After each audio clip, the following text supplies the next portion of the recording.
So, this session, a step at a time, and what I've learned about the Kanban practices on a 250-mile hike. It came into being about 1.5 years ago when I hiked the Camino Santiago, or for the English, the Way of St. James, which is a very old pilgrimage route of old through Spain, mostly through Spain. And I did have certain reasons to connect that to Kanban. For one thing, I am a Kanban trainer, and you might be wondering about my accent. So I was born and raised in Vienna. Fell in love with Kanban in 2012, became an AKT in 2015, and also a solution-focused coach. And I'm a co-founder of a Swiss consulting startup. And basically that's all you need to know about me. But as this session is quite personal, as you will see, and has quite some photos in there, so I had to add a rating PG at least, maybe PG-13, because some images of blisters may cause discomfort. Yeah, so you've been warned. But let's start, especially because this session is quite personal, to also share some of your personal, let's say, properties or things. Let's start by introducing yourself to your neighbor or your neighbors and tell them about one thing that you're proud of that you did within the last 2 weeks. Let's take a minute for that and then swap. It's just to get the blood flowing.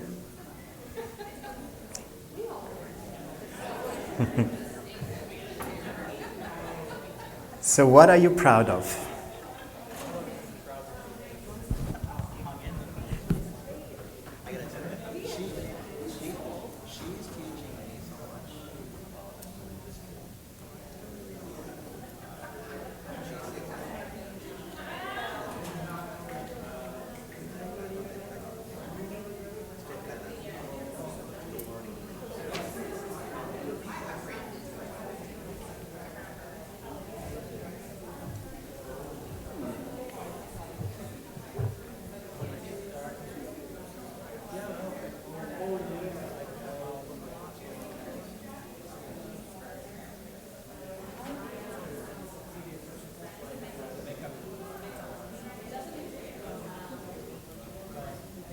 Oh, for the two of you in the front as well, you can introduce yourself to each other.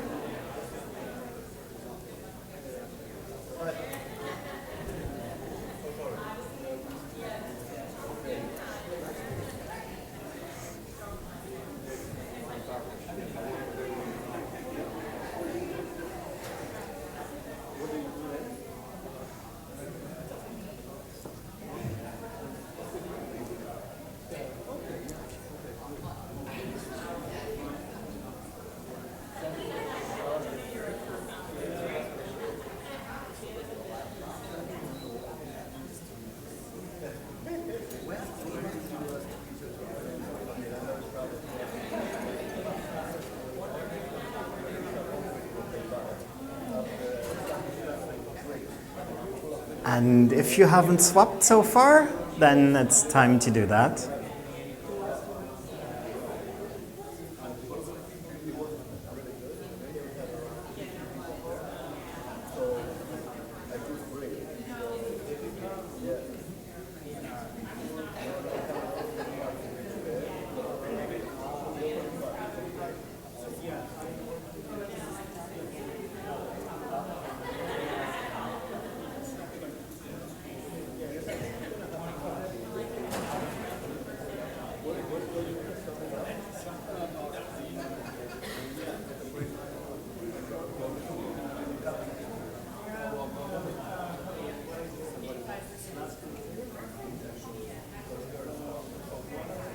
Okay.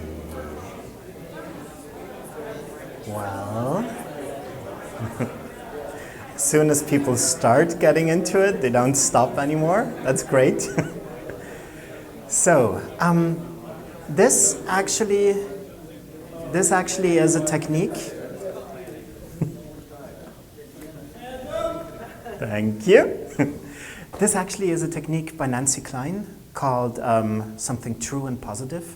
And it's an amazing way to start meetings, to just get in a positive state of mind. And honestly, your meetings turn out better if you start with a question like this. There are many, many more that are true and positive. But that was just for this session, so you can figure that out for yourself. Yeah, let's start with a joke. 3 guys go on a hike. A safe consultant, a Kanban trainer, and a Scrum trainer. Who finishes? Yeah, let's get to the answer of this one by the end of the session, and actually start somewhere in the middle.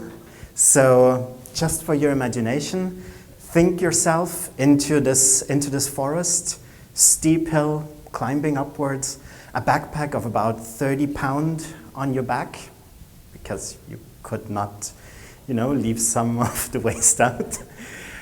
And then getting to the parts where it did rain a couple of days before, so you're actually wading ankle deep through mud.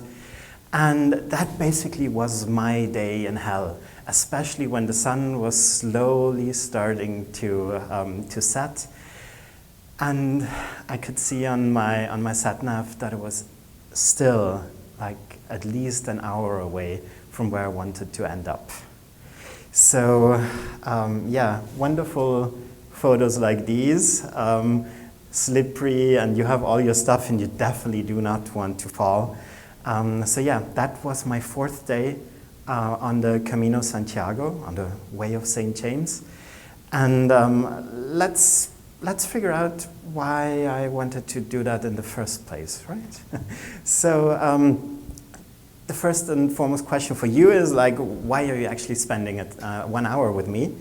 And what you can expect of this hour is a bit of information and a bit of the history of the Way of St. James, of the Camino Santiago. A refresh on Kanban's core practices. That's always a good thing, right? The practices applied maybe also in your personal environment. And then an interesting question, how the Camino relates to our professional environment, and maybe a couple of questions or even a small discussion. So these are the 5 points that I was thinking of putting into that hour. So how did I end up in Spain ankle deep in mud? This is me in 2015, living the life of a hobbit, basically, not going on too many adventures. And the consultant's life was quite nice and wonderful, being in different cities, treating yourself well, and at one point I thought like, well, I should do a bit more, or I should spend more a bit time with my family. And so I planned a hiking trip or a trip with my brother to New Zealand. So that's also where this photo was taken. And for the ones that are not completely brainwashed by Game of Thrones, you might still remember where The Lord of the Rings was filmed. In New Zealand, exactly.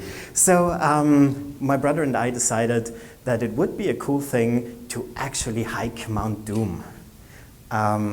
It looks like that in the movie, with Nazgul flying around and orcs all the way plastering to the volcano.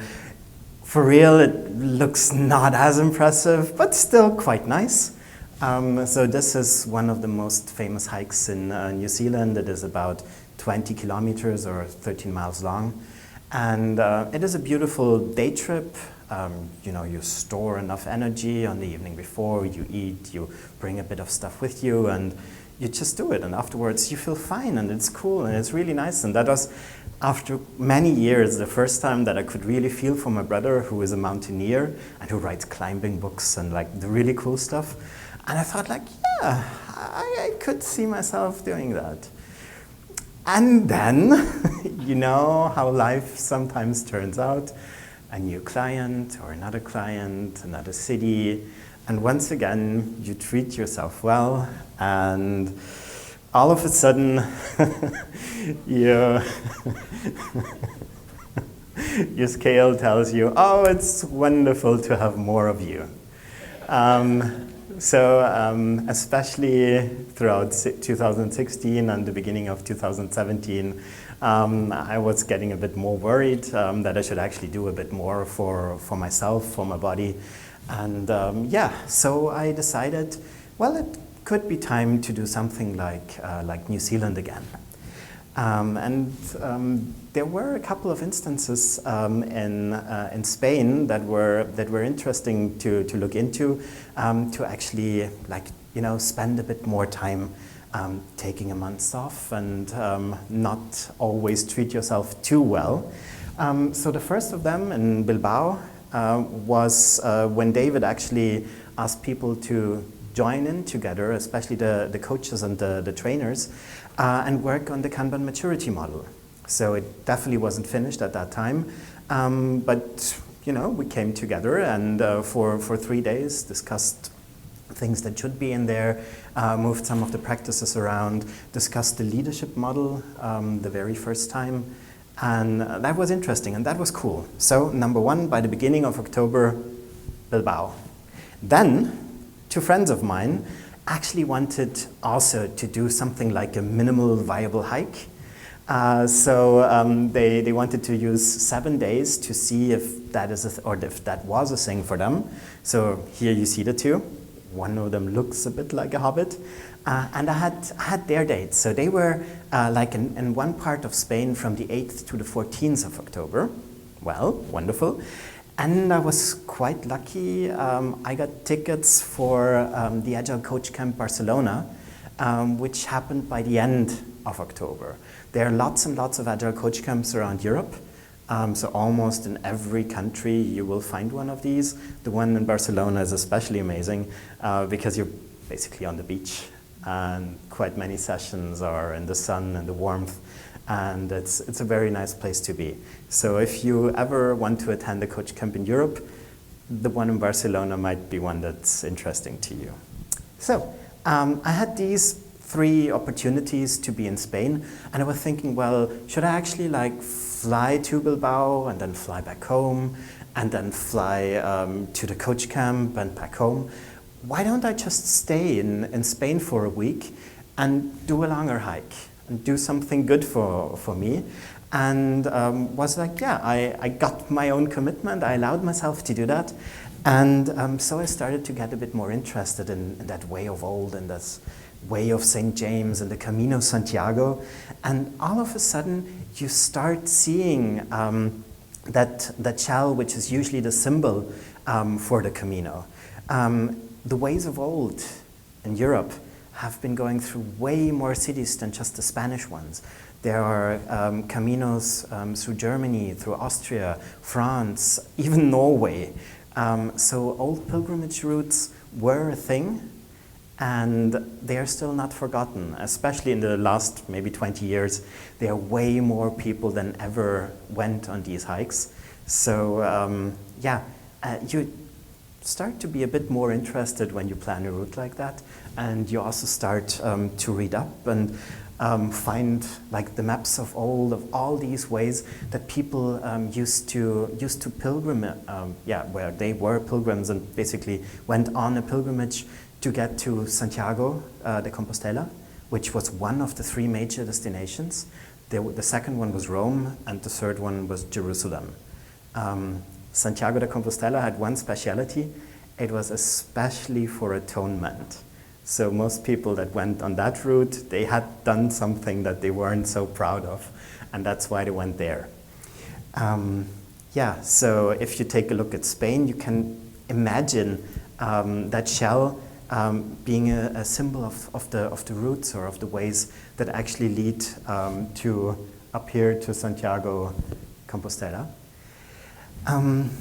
And now that I'm here and quite close to the capital, I looked up at least one story about the US and the Camino Santiago, and guess what?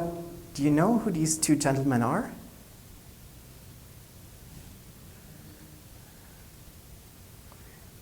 They're members of the Addams family, but in a different way. These were actually two presidents of the US, the second and the sixth. That was, wait, let me look it up. It was John Adams, and I don't know his son to the left. I think it was John Quincy Adams or something like that. Yeah. So these two were actually, before the United States were basically created, sent by the Continental Congress to do peace treaty negotiations in Paris between the Brits and the US, or the not existing yet United States of America. And they just had a small problem. On the second day they were at sea on their ship, it leaked, and it started to leak more and more and more. And basically the pumps were running constantly. At first, no, just one, then two, and then all they had. And they had to abandon ship close to the Spanish coast. And within a couple of hours, it was basically gone. And so they were very determined to get to Paris. And that's why they got mules and guides and so on and so forth, and traveled more than 2 weeks on the Camino Santiago in the other direction. They never stopped in Santiago itself, but they did the entire Camino until to Bilbao, and then went to Paris to actually negotiate with the Brits. So that's just a little story about US presidents, or future US presidents, that actually hiked the Camino Santiago. Especially in the old days, you can actually, down here is the link where you can find it. You can still find the travel dictionaries of the two gentlemen, how many problems they had along the way. Lice, and people that wanted to rob them, and problems with their mules, probably. And the places where they had to stay, they were quite disgusting, one could say. So that were the problems of old, and also for the pilgrims. Most of the times they were hiking there, or they were walking there, and then there was no flight back, so they actually had to walk all the way back. And one of the signs that they had actually achieved that hike was to bring one of these shells that most of the times you could only find at one of the shores of Spain. So that is also one of the reasons for the symbol of the shell. Problems, they don't disappear, they only get more interesting. So everyone that does a hike like this has certain problems. And to me especially, I'm always curious about definitions, so also about problems. And the one that I picked is, a problem is the difference between the existing and the desired situation that you actually care about and put focus to. So most of the times, if you don't really care about a problem, it's, who cares? It's just there.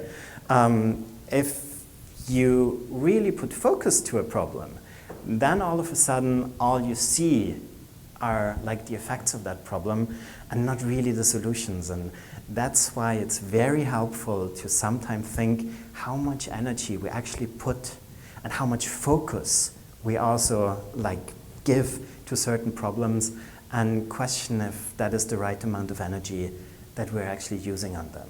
For example, the weather. Okay, I'm hiking, and yes, it's pouring like hell, but the weather won't change just because I don't like it. So I can either adapt to that, or stay in a hotel for a day, or just live with it. It's rain is beautiful. All of a sudden you're not that dusty anymore, and it's not as hot, and you don't get sunburned. So there are certain advantages of rain as well. And so many of our problems could actually be transformed into quite beautiful solutions, or into quite beautiful other ways to race in us. So that just about problems. Before I went on that journey, a couple of friends hinted, don't carry more than 1/10 of your weight. I already mentioned 30 pounds in my backpack. that was a bit more than 1/10 of my weight. And then others were like, yeah, bring enough water and food. You don't know about these Spanish, you know, always take stuff with you. And yeah, that's a bit against the 1/10 rule. And also bring protection against the sun and the rain. Didn't do that much the first time. And like, basically all of them were, yeah, be prepared mentally, physically, everything. And like the first one I totally forgot, which is never ever walk the Camino in new shoes. So that's what I did. Not. I went to a store because I didn't have any hiking shoes, and that's how they looked when they were brand new. I was just not too stupid to just, you know, start hiking in these in Spain. So I took 2 days in Switzerland and actually, you know, try them and see how that works. And I love wearing these trackers. So I have like almost every centimeter of my hike mapped out, which is quite helpful for a session like this. So you can see there was some, you know, climbing up and then downwards, and like on one day about 15 or 16 kilometers, which is like 10 miles, and on the other day a bit more. And at least I knew, okay, I could do that 2 days, that's doable. And I felt like, with the right shoe, it's a bit tight to the front, but that's not going to be a problem, right? Yeah. So these were the shoes after the first 2 days of using them. And before I actually started, I had somebody take a photo of me. And the question, was I fit for purpose? Was I fit to actually do this hike? Not at all. But the good thing about us humans, our bodies, they're adaptable. They are so adaptable that you do get fit for purpose when you try to fulfill this purpose. So yeah, remember this photo maybe when I show you a couple of others later on. Yeah, so total break in the story, foundations of Kanban. Why? Well, because I'm a Kanban trainer and I want, like that was my idea, to actually use Kanban's core practices along this way. So it's a good thing to reflect upon these, and let's just go through the 6 of them. So which is the first of the core practices? Just scream them out. Visualize. Wonderful. Oh, wait. There we go. Visualize. What is the next one?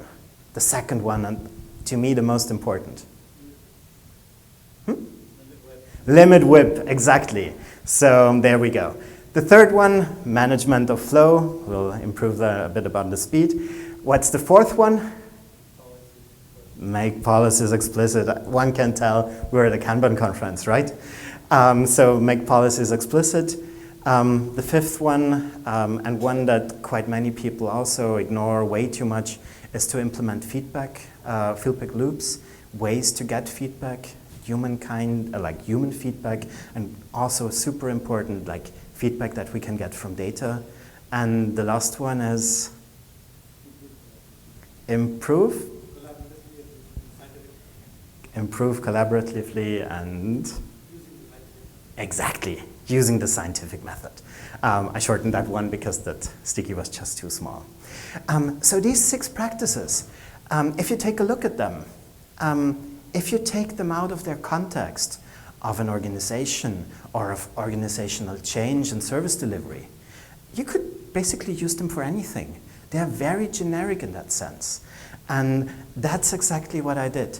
I basically took like the Kanban values and the principles away from them and used them in a generic way along this hike that I did. So let's just jump right back to where we started and get to my first couple of days.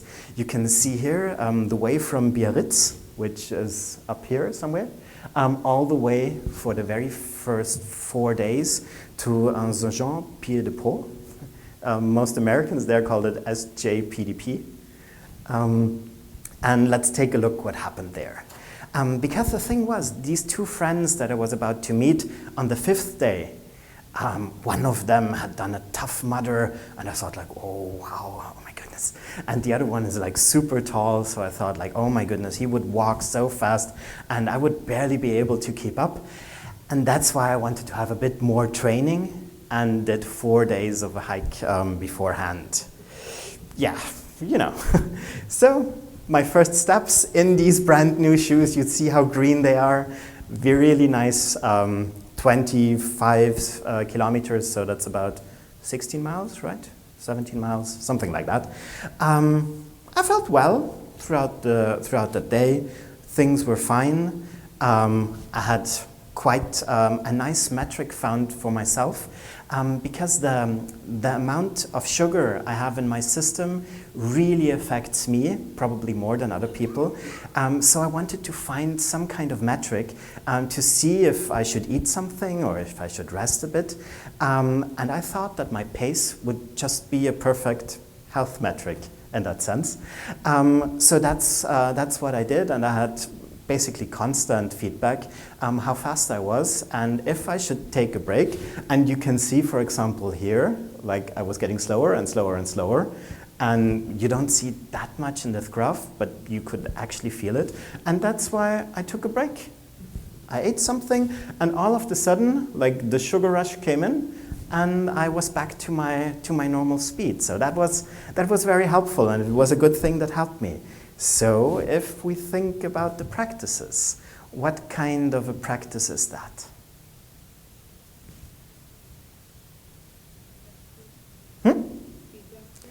It's feedback, yes, in one sense. What else?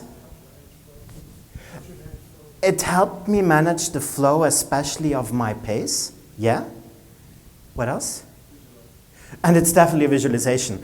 I did hear it and did not always see it because my phone battery was not strong enough to record and like be there to be played around with, but at least I had it on my headphones for the first couple of days to actually get that feedback. Wonderful. Let's move on. By the end of that day, you remember I mentioned that the right shoe was a bit tight to the front. I could feel a small blister forming, and yeah, that's, you know, I guess that's normal when you do a hike and when you haven't done, you know, a couple of kilometers on the very first day. So I was like, yeah, I can't change it a lot, but I wanted to try something. But let's get to that in a second. If you take a look at that toe, what is that? What kind of a practice is that? Feedback, exactly. It's feedback from my body, like, dude, something is not as it should be. Please do something about it. Wonderful. And so I tried to listen to my body. I had a second pair of shoes with me, so not to always walk in my hiking shoes. And they were very wide and not really tight, you know, and very lofty. So I thought, that would be a wonderful way of actually like giving some relief to that right toe of mine. So what was that? It was an experiment. Yes, I tried something to find relief for some other thing. So it was an experiment. And any other comments? Like, could you say that, like, this is something else as well? Huh? Say again? Limit the whip of pain. Yeah, it should actually give me relief and yeah, lower that amount of pain. Let's go with that. So on the second day, it was a beautiful day. It was raining a bit. Open shoes are not the best idea then. But that's the thing about this way, about this path through Spain and like at first through France. It's plain beautiful. You walk through nature, you have flowers everywhere, it's green, it's nice, it's just wonderful. And with every step, you can feel your freaking toe. That's something to get used to. So along that second day, you can see in the light blue always my height profile, and you can see this, well, 300-meter high hill that I had to climb. That's about like almost 1,000 foot, I guess. walking upwards is not too bad, but what happens to you in very open shoes when you walk downwards? Exactly. It wasn't improving at all. So this was the end of day 2, and it hurt. It really, really hurt. So I thought like, okay, let's never ever use these shoes again, especially when there is, you know, up and down, because like that would kill me in the end. And it's a rule that I applied. And we've heard today in the morning from Joey that we have a certain kind of policy blindness. So this, at least to the end of that hike, might have been one of these policy blindnesses, because I never ever wore these shoes on my entire trip, even though they might have helped later on. But yeah, second day, not the best thing. I thought, okay, it didn't improve at all with these shoes. I'll go back to my old shoes. They're hiking shoes. They're meant for that. And let's just go and try something else to reduce the number of toes, to work a bit with a toe in progress limit. No. And so I started. And you can see on this way, it was not very far. It was like 14 kilometers. That's not even like 9 miles. And then you don't see any of these dots anymore. That's because I expedited myself. The pain was just too excruciating, and I did actually auto-stop, like a hitchhike, and had a very friendly French guy that drove me for the last 4 or 5 kilometers because I just couldn't walk anymore. It was so freaking painful. And that with a scenery like this, so you walk through these wonderful villages, but you just can't enjoy it just because you have so much pain. Yeah, so when I arrived in SJPDP, in Saint-Jean-Pied-de-Port, I thought like, okay, I need to do something. At first, I opened the shoes, I walked around like with open laces and was happy not to trip over. And I enjoyed the scenery a bit. It's a very old city. It's beautiful once again. Like along this way you have so much history, you have so much culture, and it's just plain amazing.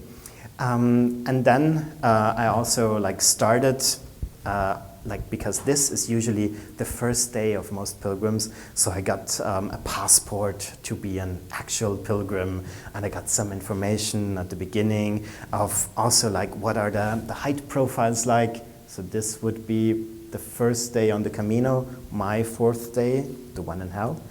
And also like a very helpful list of all the hotels or all the establishments basically along the way and how far they are from each other. So you could decide like, okay, it's another 2 or 3 miles, I can do that, or no, it's like another 10 miles and I won't. So going back to the practices, what is this?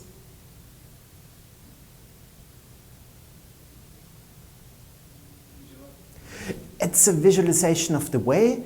It's visualization of the information that is there about places to stay at. What else? Is this your actual over here, or is it just the height of things? Oh, that's just the height of things, and they propose certain day trips. So how far you should or how far you could walk. But that was not mine, so I just got a piece of paper printed with this kind of information. Yeah, it helps you to manage flow. It helps you to actually like form something like a roadmap, like how far do you want to get, and did you actually achieve that? So all of this information is provided to you almost for free. Yeah, and I just couldn't take the pain anymore, so I thought, let's check the internet. I connected my phone to the power plug and looked up what other people wrote, like what are things that you can improve when it's just not bearable anymore. And most people mentioned that like one of these hiking sticks would really help you because it takes a bit of the load off your legs and off your knees especially. Other people wrote about a special kind of tape that you could use and put on top of your skin so you wouldn't have that much friction.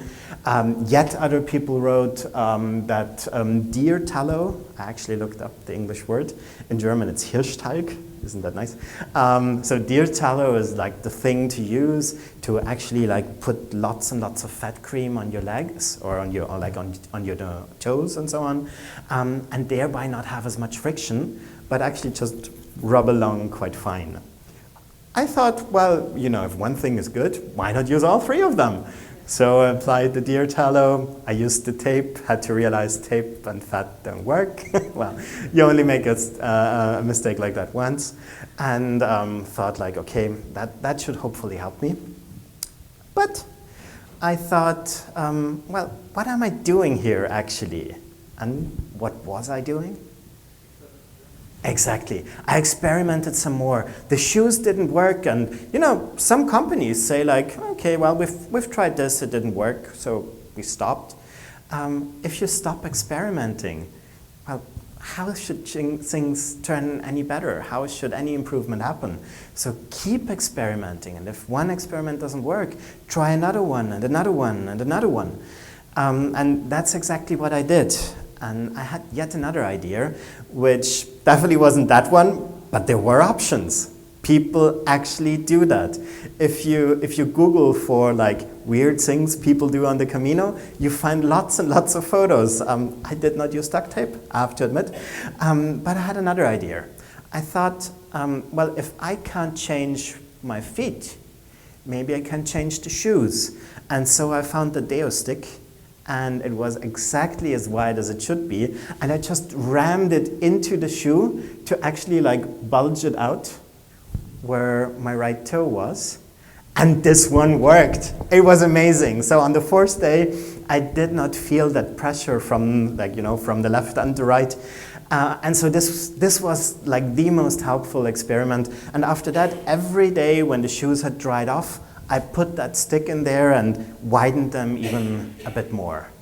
Very helpful. I still have these shoes, I still like them, and I was like seconds away from actually throwing them out and buying other shoes.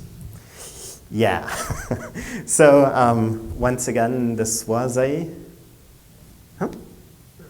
was an experiment, and it definitely was one that helped. I can give you that feedback. So let's take a look at the height profile. Like you can see the height profile of the first 5 days there, and this one was the fourth day, my day in hell that I used when I started the story. You can see that like there were some heights along the way. This one is a bit shrunk together, but it was about 3,800 feet that I had to climb upwards. And the really bad thing about that is, like, the worst part was within the last hour or the last 1.5 hours of a 6 or a 7 hour hike. So that was not helpful. Oh, and you can see with the speed that here is where this really friendly French guy drove me. So also that one is, is on my profiles. So the first day, it started once again amazing with the fog clearing up in the morning and like this mountainous landscape between France and Spain and the Pyrenees. It's just plain beautiful. And to the very end of the day, you could see the cloister of Roncesvalles, which is already in Spain. Yeah, so I'm not gonna skip this one, but this was like this one day, and you can see like hiking for 4 hours, always a bit upwards, it's still okay, and then when it really hit me, like going steeply upwards, my speed was getting down and down and down. I had used up all my water. I had about 3 liters of water with me, so almost a gallon, and that was gone. I had used up most of my energy bars and stuff, so I was like not in the best state of mind. And yeah, if you take a look at this, this health metric basically showed me, yeah, it's going downhill with me, I still have to manage and I still have to do it. And that's another thing that's amazing about ourselves. If we find the right motivation, we still have some reserves to kick in. And that you can see basically around here, where I could actually see the top of the mountain, and I could see that all the way after that, it will get better. It will be better after that. You could almost imagine like something like a J-curve in there. So that was like the hardest part of my trip. And then, when I arrived there, I met these two friends of mine that I mentioned in the beginning. And there they are, had some nice dinner and a bottle of wine, just to drown the sore now. Had a good time, and I asked them, like, so guys, how did you arrive? And they went by plane to Pamplona, which is, well, a couple of kilometers away, took a taxi. It took them 30 minutes to drive up with this pilgrims taxi to Pamplona, from Pamplona to Roncesvalles. And it would take them 2 days to get back to Pamplona. And that was like one of the points where I really had to realize, without all the technology that we use, we're not faster, actually we're probably a bit more slowly than the people of old that were used to walking like kilometer over kilometer every day. When it takes you 30 minutes by car to arrive somewhere, and it does take you 2 days to hike all that way back, it starts to really make you think about, the abilities that we have and the world that is shrinking ever more. Because if we're stripped of our technology, well, we're all the way back to being human. So what happened? To me, the fourth day was my biggest challenge. Every day after this, I was improving. My body was getting used to the heat, the weight, also like the toes. So things were improving for me. Too bad that for my friends, they were worsening by the day. Just like for me a couple of days before. So after the first and the second day, you could see my friend like just, sitting down being like, I can't, it's too much. Please stop. And the only thing that I could say was, it will get better, but not today. It will be in a couple of days. And you probably will have to get through that. And that is also very humbling, because you want to help, and you already start to feel better, and you see them actually like feeling worse and worse and worse. And that is one thing that I had to realize. It might not have been the best idea for myself to do these couple of days beforehand, but it was definitely helping also like my coaching stance, to see that sometimes the only thing that you can do is like talk to your clients, be with them, acknowledge their pain, and maybe even cherish it in a sense. But there is not much more that one can do in certain situations. So, continuing, I figured out quite a nice morning routine. So I would get up. The first thing to do is to use that fat cream on my feet, then put the socks on, and then the trousers, hopefully, because if you do the shoes first and then the trousers, never mind. So I had a very strict morning routine. I would, tie them really hard, and then after breakfast, tie them even harder, so not to move too much in the shoes in themselves. Have them backpack ready, and then just leave, usually at around 6:30 or 7 in the morning. And routines help, because I was very sure that when I did everything like in the same way every day, I wouldn't forget stuff. And I could just, get used to that habit of doing it exactly that way.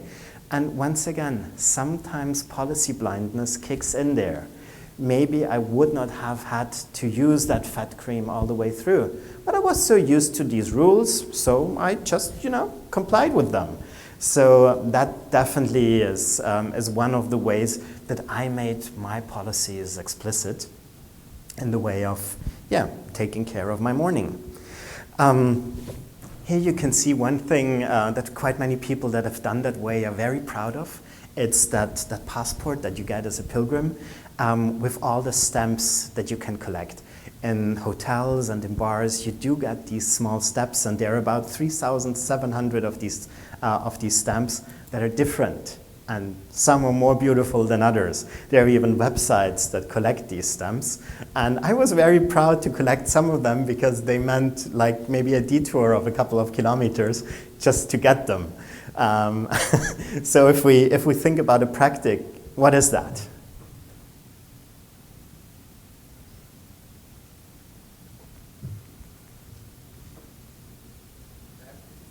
It's a feedback. You were there, you've seen it, you've got that stupid stamp.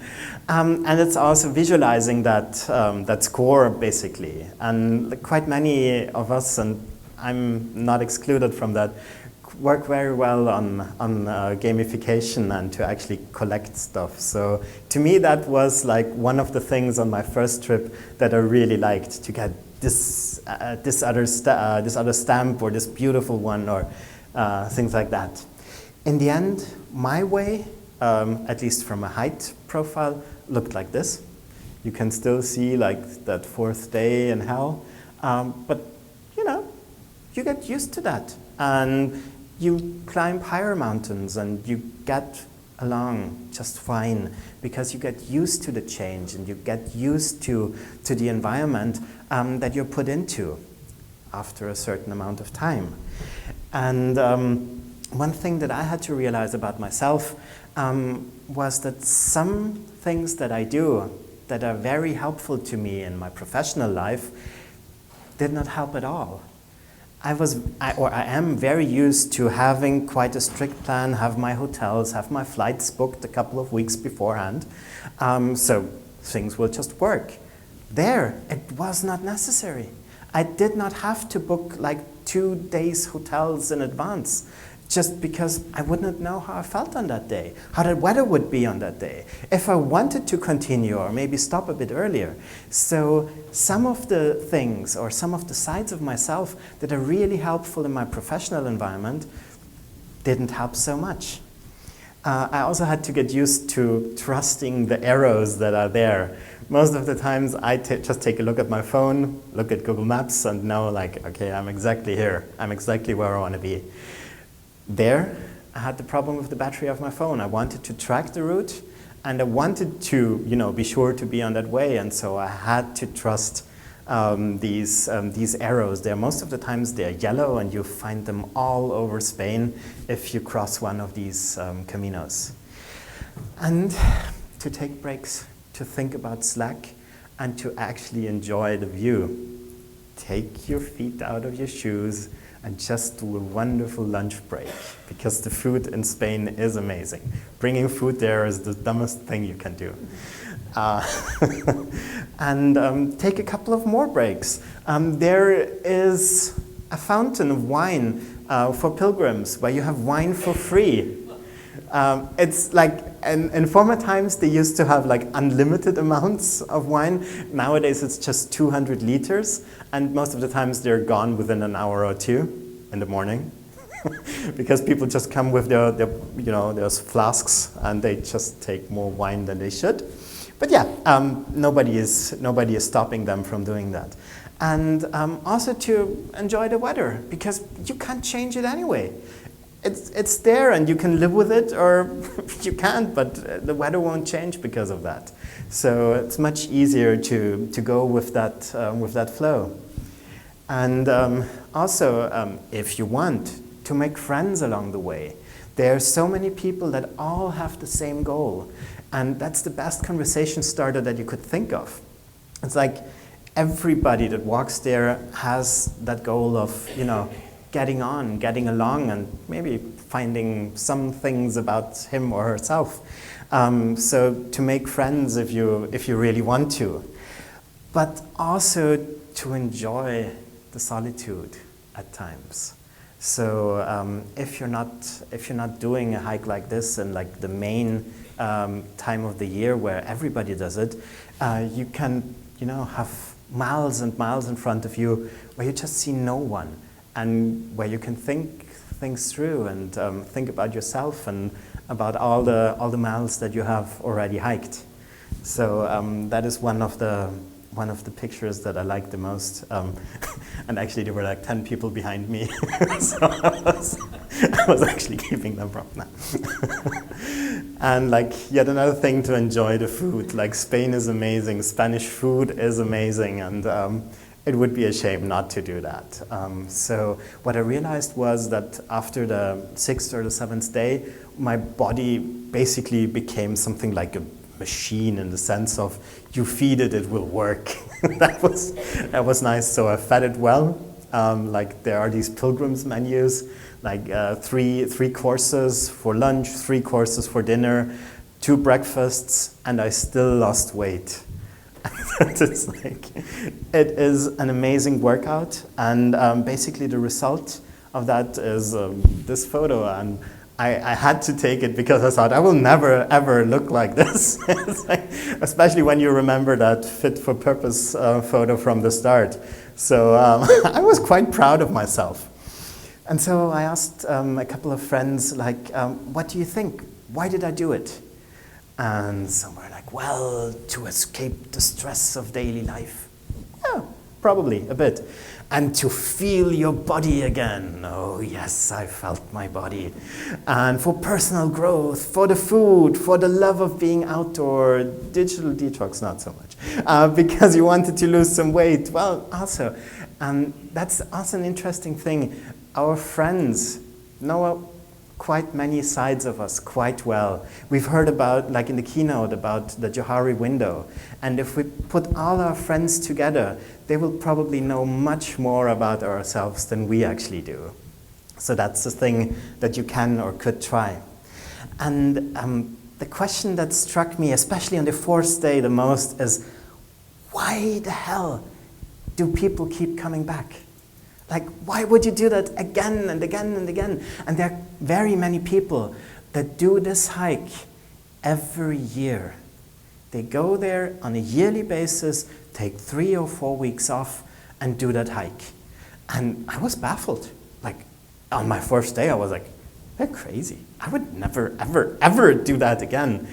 In the meantime, I have. And I think one of the reasons is that we find ourselves in a different environment, and we see different sides of ourselves in this environment, and they affect us. They create a certain change in our thinking and also in our physiology.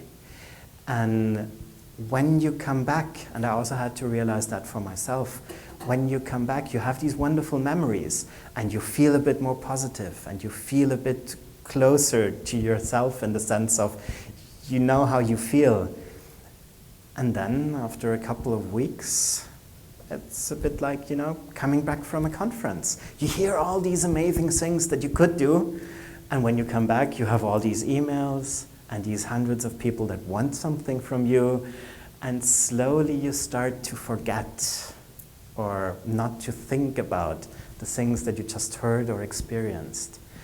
And I think people keep coming back to the Camino just to be that other side of themselves again. Just to be in that environment where they can behave in a different way, where they can feel in a different way, and where they have other people that are with them. And like that is what I always tell my clients. If you do a training, don't just send one employee, send more. There are ways to make that cheaper. Send more people so you actually have a group that keeps you remembering the things that you wanted to change. Get a coach, get somebody that helps you. Keep that change that you experienced there to keep it going. And I think that's like one of the main reasons that people keep coming back and back and back. And so almost exactly a year ago, I thought, well, this very last one, bit of a quote from Back to the Future, should be done. So I packed my bags again and did the route again. This time, like that time, a longer one, and with different experiences, with different problems, with different weather. And it was a totally different way, because no man ever wades the same river again. And also no man ever like hikes the camino or the same camino again. About the joke from the beginning, like, you know, the safe consultant, the Scrum trainer, and the Kanban trainer who finishes, it really doesn't matter.